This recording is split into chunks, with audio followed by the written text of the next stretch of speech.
NDA ഉപരാഷ്ട്രപതി സ്ഥാനാർത്ഥി CP Radhakrishnan നാമനിർദ്ദേശ പത്രിക സമർപ്പിച്ചു. പ്രധാനമന്ത്രി നരേന്ദ്രമോദിയുടെ നേതൃത്വത്തിലായിരുന്നു നാമനിർദ്ദേശ പത്രികാ സമർപ്പണം. മുതിർന്ന കേന്ദ്രമന്ത്രിമാരും NDA നേതാക്കളും പത്രിക സമർപ്പിക്കാൻ എത്തിയിരുന്നു. രാവിലെ പ്രേരണാസ്ഥലിലെത്തി പുഷ്പാർച്ചന നടത്തിയ ശേഷമാണ് നാമനിർദ്ദേശ പത്രിക സമർപ്പിക്കുന്നതിന് CP രാധാകൃഷ്ണൻ എത്തിയത്.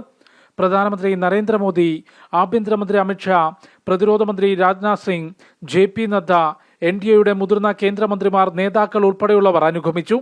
കഴിഞ്ഞ ദിവസം പ്രധാനമന്ത്രിയുടെ അധ്യക്ഷതയിൽ ചേർന്ന NDA പാർലമെന്ററി പാർട്ടി യോഗത്തിൽ CP രാധാകൃഷ്ണനെ സ്ഥാനാർത്ഥിയായി ഐക്യകണ്ഠേന അംഗീകരിച്ചിരുന്നു. NDA ഘടകകക്ഷികൾക്ക് പുറമെ പ്രതിപക്ഷത്തു നിന്നും BJP പിന്തുണ പ്രതീക്ഷിക്കുന്നുണ്ട്. പൊതുപ്രവർത്തനത്തിൽ വർഷങ്ങളുടെ പരിചയസമ്പത്തുള്ള CP രാധാകൃഷ്ണൻ തമിഴ്നാട്ടിലെ രാഷ്ട്രീയത്തിലും പൊതുജീവിതത്തിലും അറിയപ്പെട്ട നേതാവ് കൂടിയാണ്. കോയമ്പത്തൂരിൽ നിന്ന് 2 തവണ MP ആയ CP Radhakrishnan AB Vajpayee, LK Advani എന്നിവർക്ക് കീഴിൽ പ്രവർത്തിച്ചിട്ടുള്ള BJPയുടെ മുതിർന്ന നേതാവാണ്. അതേസമയം ഇന്ത്യ സഖ്യത്തിന്റെ സ്ഥാനാർത്ഥി മുൻ സുപ്രീം കോടതി ജഡ്ജി B സുദർശൻ റെഡ്ഡി നാളെ നാമനിർദ്ദേശ പത്രിക സമർപ്പിക്കുമെന്ന് AICC അധ്യക്ഷൻ മല്ലികാർജ്ജുൻ ഖാർഗെ അറിയിച്ചു. സെപ്റ്റംബർ 9-നാണ് ഉപരാഷ്ട്രപതി തെരഞ്ഞെടുപ്പ്.